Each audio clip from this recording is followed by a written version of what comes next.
मसीह में प्रिय भाइयों एवं बहनों, आप सब लोगों के लिए परमेश्वर का संदेश जो परमेश्वर ने हम मनुष्यों को दिया है। इस संदेश में मैं आपको बाइबल के वचन से जो यह कहता है कि अंतिम दिनों का समय जो कि बहुत ही कठिन होगा, इसके बारे में बताने जा रही हूँ। इसे सुनकर आपको ईश्वर की आशीष मिले। बाइबल का वचन कहता है, पर यह जान रख कि अंतिम दिनों में कठिन समय आएंगे, क्योंकि मनुष्य स्वार्थी, धन का लोभी, डींगमार, अभिमानी, निंदक, माता पिता की आज्ञा टालने वाले, कृतघ्न, अपवित्र, दया रहित, क्षमा रहित, दोष लगाने वाले, असंयमी, कठोर, भले के बैरी, विश्वासघाती, हठी, अभिमानी और परमेश्वर के नहीं वरन सुख विलास ही के चाहने वाले होंगे।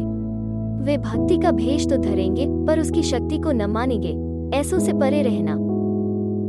इन्हीं में से वे लोग हैं जो घरों में दबे पांव घुसाते हैं और उन दुर्बल स्त्रियों को वश में कर लेते हैं जो पापों से दबी और हर प्रकार की अभिलाषाओं के वश में हैं, और सदा सीखती तो रहती हैं पर सत्य की पहचान तक कभी नहीं पहुंचती। और जैसे अनेस और यम्ब्रेस ने मूसा का विरोध किया था, वैसे ही ये भी सत्य का विरोध करते हैं। ये तो ऐसे मनुष्य हैं जिनकी बुद्धि भ्रष्ट हो गई है और वे विश्वास के विषय में निकम्मे हैं। क्या तुम नहीं जानते कि अन्यायी लोग परमेश्वर के राज्य के वारिस न होंगे? अतः सबके सब एक मन और दयालु और भाईचारे के प्रेम रखने वाले और करुणामय और नम्र बनो।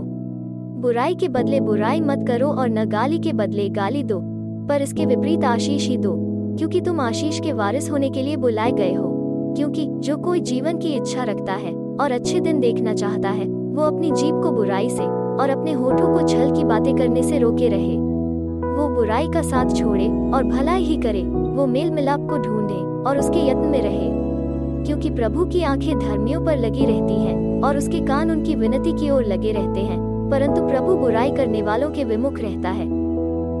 क्योंकि इस्राएल का परमेश्वर यहोवा यह कहता है, मैं स्त्री त्याग से घृणा करता हूँ और उससे भी जो अपने वस्त्र को उपद्रव से ढांपता है।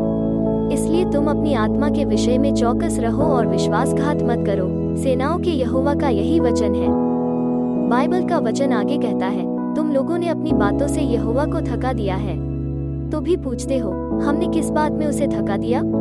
इसमें कि तुम कहते हो जो कोई बुरा करता है वो यहोवा की दृष्टि में अच्छा लगता है और वो ऐसे लोगों से प्रसन्न रहता है।